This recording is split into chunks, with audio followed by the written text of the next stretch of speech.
इससे अच्छा तो हम बेऔलाद ही रहते। पापा, आप क्या दिन भर चाय पीते रहते हो? नीलू परेशान हो जाती है। दिन भर चाय बनाते बनाते वो थक जाती है और बर्तन भी कितने हो जाते हैं। जब बने तब पी लिया करो। नीलू को अलग से ऑर्डर मत दिया करो, सुनील ने कहा और अपने कमरे में चला गया। जगदीश बाबूजी अपमान के कड़वे घूंट पीकर रह गए थे। सिर्फ एक चाय के लिए इतना सुनना पड़ता है। दुकान में जब काम करते थे तो चाय की लत लग गई थी। तब कमला जी घर पर ही जब चाहे चाय बना देती थी। अभी भी कमला जी बना सकती हैं, पर नीलू उसे भी ताना दे देती है कि आप चाय में दूध ज़्यादा डाल देते हो। पापा जी सारा दूध चाय में पी लेंगे तो मेरे बच्चे क्या पिएंगे? नीलू की बातों से कमला जी का मन भी आहत रहता था। तभी तो वो अपनी मर्जी से रसोई घर में कुछ भी नहीं बनाती थी। जो बहू ने कह दिया वो कर देती थी। उस दिन जब वो रसोई में रोटी बना रही थी, तभी नीलू आकर रोटी को चेक करती है। ओहो, आपसे कितनी बार कहा है कि आप रोटी में ज़्यादा घी मत लगाया करो। घी कितना महंगा आता है। अब इस उम्र में इतना घी खाकर कहाँ जाओगे? अपच हो जाएगी और हमें फिर डॉक्टर के लेके जाना पड़ेगा। एक तो घी महंगा और उस पर डॉक्टर का बिल महंगा। दवाइयाँ भी महंगी पड़ती हैं। अपनी बहू की बातें सुनकर कमला जी चुप हो गईं। उस दिन के बाद वो घी को भी हाथ लगाने से डरती थी। रोटी भी बिना चिपड़े ही खा लेती थी। हालांकि घी के बिना रोटी उनके गले नहीं उतरती थी, फिर भी वो कोशिश करती थी और जगदीश बाबू को भी समझा देती थी। एक दिन उनके घर पर बहू के मायके वाले आने वाले थे। नीलू तो सुबह से तैयारी में लगी थी। घर पकवानों की खुशबू से भर गया था। कचौरी, हलवे और पूड़ियों की महक घर में फैली थी। तभी सुनील आकर कहता है, पापा, आप और माँ कमरे से बाहर नहीं आना या फिर किसी मंदिर या पार्क में चले जाओ। नीलू के चचेरे भाई और भाभी आ रहे हैं। बड़े पैसे वाले हैं। यहाँ रुकेंगे और खाना नाश्ता भी यहीं पर होगा। रात तक निकल जाएंगे। आप लोग घर में रहोगे तो नीलू अपने मायके वालों की खातिरदारी करेगी या आप दोनों को संभालेगी? सुनील, ऐसी गर्मी और धूप में हम बाहर कहाँ जाएंगे? फिर मुझसे और तेरे पापा से दिन भर बैठा भी नहीं जाता है। यहीं कमरे में रह लेंगे, कमरे से बाहर नहीं निकलेंगे, कमला जी ने दुखी होते हुए कहा। सुनील ने कुछ सोचा और फिर कहा, ठीक है, पर कमरे से बाहर नहीं आना। और ये कहकर उसने बाहर से ताला लगा दिया। दिन भर हो गया, खाने का भी समय हो गया, पर ससुराल वालों की खातिरदारी में सुनील भूल ही गया कि उसके माँ और पापा ने खाना नहीं खाया है। पानी का जग भी खाली हो गया था। कमला जी ने पानी के लिए दरवाजा खटखटाया, पर कोई प्रतिक्रिया नहीं मिली। थोड़ी देर बाद जगदीश बाबूजी ने बेटे को फोन लगाया तो सुनील जल्दबाजी में था। पापा, जल्दी बोलो, मेरी मूवी छूट जाएगी। पानी नहीं है और भूख भी लग रही है। दरवाज़ा खोल दो। ओह, हम अभी तो आए हैं, आप थोड़ा सब्र नहीं रख सकते हो? थोड़ी देर भूखे प्यासे नहीं रह सकते हो? हम लोग आते हैं। और सुनील ने फोन रख दिया। दोनों दंपत्ति मन मारकर रह गए और रात को भूखे ही सो गए। हालांकि ऐसे में नींद आना मुश्किल था। रात को मेहमान जा चुके थे। सुबह दरवाजे पर आहट हुई और दरवाज़ा खुला तो कमला जी को राहत की सांस आई। नीलू, तेरे पिताजी रात भर के भूखे हैं, उन्हें खाना दे दो। रात का बच गया होगा। नहीं, खाने में तो कुछ नहीं बचा है। मैंने भाई भाभी को भी पैक करके दे दिया है। आपको जल्दी उठकर बोलना चाहिए था। अब सुबह सुबह मुझे भी 10 काम रहते हैं। अभी खाना बना रही हूँ। पहले ये ऑफिस चले जाएं, फिर खा लेना। इतने आप ये बर्तन निपटा लीजिए। रात को देर से आए थे, बर्तन से सिंक भरा है। ऐसे में मुझसे तो खाना भी नहीं बनाया जा रहा है, नीलू चिढ़ते हुए बोली। कमला जी मन मारकर बर्तन मांजने लगी। गर्म तवे पर बनते आलू के पराठों ने भूख को और भी बढ़ा दिया था। नीलू पराठे बनाकर ले गई और सुनील के साथ नाश्ता करने लगी। कुछ देर बाद बोलती है, आप और पापा जी के लिए नाश्ते में रोटी सेक लीजिए, आलू का मसाला खत्म हो गया है। कमला जी बर्तन छोड़कर मुड़ी ही थी कि नीलू फिर से बोली, पहले बर्तन तो सारे मांज लो, बर्तनों में देर लग गई। कमला जी ने फटाफट आटा लगाया और 4 रोटी और अचार लेकर कमरे में पहुंच गई। बड़ी देर लगा दी रोटी लाने में, मेरा तो पेट दर्द करने लगा है।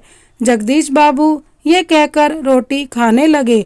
हालांकि बिना घी की रोटी खाने में मुश्किल हो रही थी, फिर भी वो खा रहे थे। कमला जी की आंखें नम हो गईं। जिस बेटे को सदा घी खिलाया उसी ने 2 समय के खाने के लिए तरसा दिया था। शादी के 10 बरस बाद में कमला जी की गोद भरी हुई थी। सुनील के आने से उनके जीवन का अकेलापन खत्म हो गया था। सुनील घर का इकलौता और लाडला था। बस उसके मुंह से किसी चीज के निकलने की देर थी, वो हाजिर हो जाती थी। दुकान में ज्यादा कमाई तो थी नहीं, फिर भी वो कोशिश करते थे कि सुनील की हर इच्छा पूरी हो। अपने बेटे को घी में अच्छे से लगाकर वो रोटी खिलाती थी, क्योंकि सुनील सब्जी कम खाता था। उसे खिचड़ी और रोटी ही पसंद थी। दोनों में खूब घी लगता था। दोनों अपने बेटे को अच्छा खिलाते थे, चाहे खुद कम खा लेते थे। सुनील पढ़ाई में भी अच्छा था। उसने मेहनत की और नौकरी लग गई। नौकरी लगते ही रिश्ते आने लगे। नीलू बहुत सुंदर थी। वो एक नज़र में सुनील को भा गई और उसने उससे ही शादी की।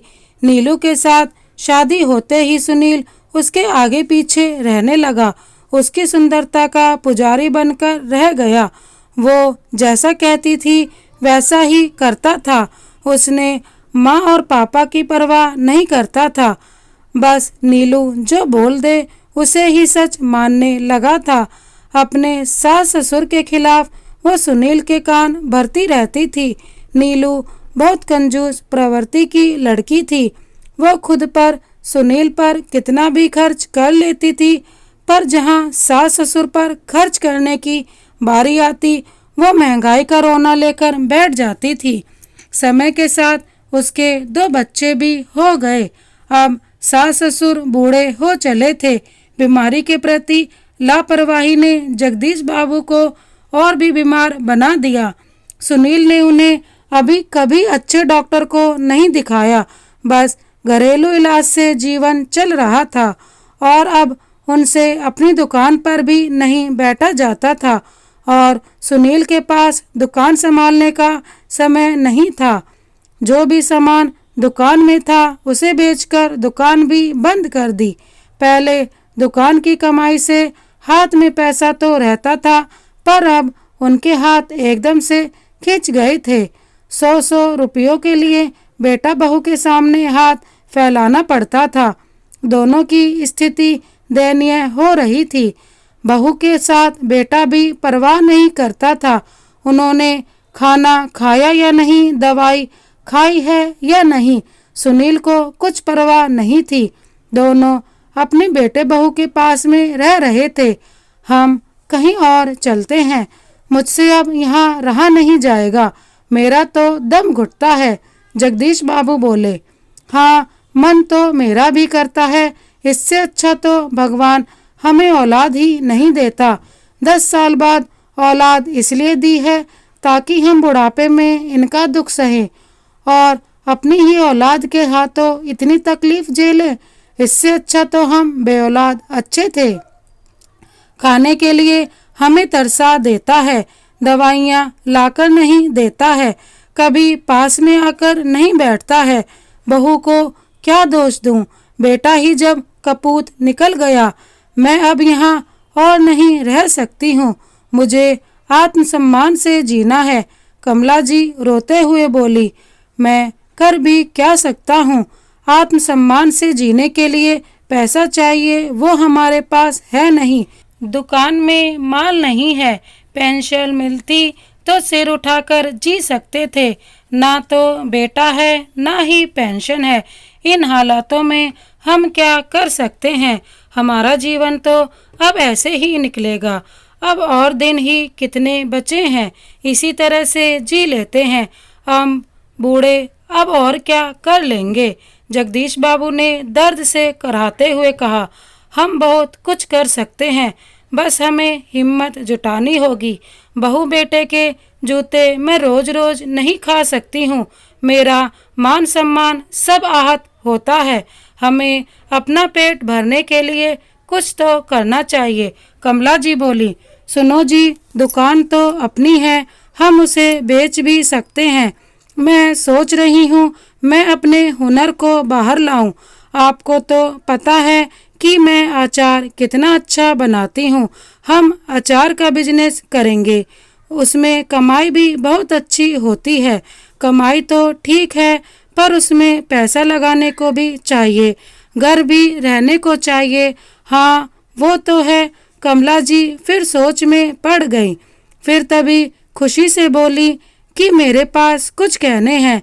ये चूड़ियाँ, अंगूठियाँ और कानों के झुमके भी जो अभी तक बहू की नज़रों से बचे हुए हैं। घर तो इन दोनों ने हमसे हथिया लिया, धोखे से हमारे हस्ताक्षर ले लिए थे, पर दुकान तो अभी भी आपके नाम पर है। हम वो भी बेच सकते हैं, लेकिन ये सब योजना बनाने में समय तो लगेगा और किसी का सहारा भी चाहिए होगा। मैं अकेला कितनी भागदौड़ी करूँगा। जगदीश बाबू बोले, हाँ हम कुछ दिनों के लिए मेरी बड़ी बहन के घर चलते हैं, उनके बच्चे हमारी मदद कर देंगे। कमला जी विश्वास से बोली, नीलू और सुनील तुम्हारी बड़ी मौसी बुला रही हैं। हम कुछ दिनों के लिए वहाँ जाना चाहते हैं। हमेशा के लिए जाओ, कुछ दिनों के लिए ही क्यों। नीलू तुनकते हुए बोली। दोनों ने सामान पैक किया, रिक्शा किया और बस से बड़ी बहन के यहाँ चले गए। कमला जी ने बड़ी बहन को सब बताया। उनके बच्चे उनकी सहायता करने को तैयार हो गए। जगदीश बाबू को साथ लेकर वो चुपके से दुकान बेच आए। उसी शहर में एक कमरे वाला घर खरीद लिया। साथ में अचार बनाने को बर्तन और सामग्री भी ले ली। कुछ बर्तन और बिस्तर उनकी बहन ने दे दिया। 7-8 दिनों में सब अच्छे से हो गया। अब जान पहचान वालों से उनकी बहन ने ऑर्डर लेना शुरू कर दिया। कमला जी अचार बनाकर बेचने लगी।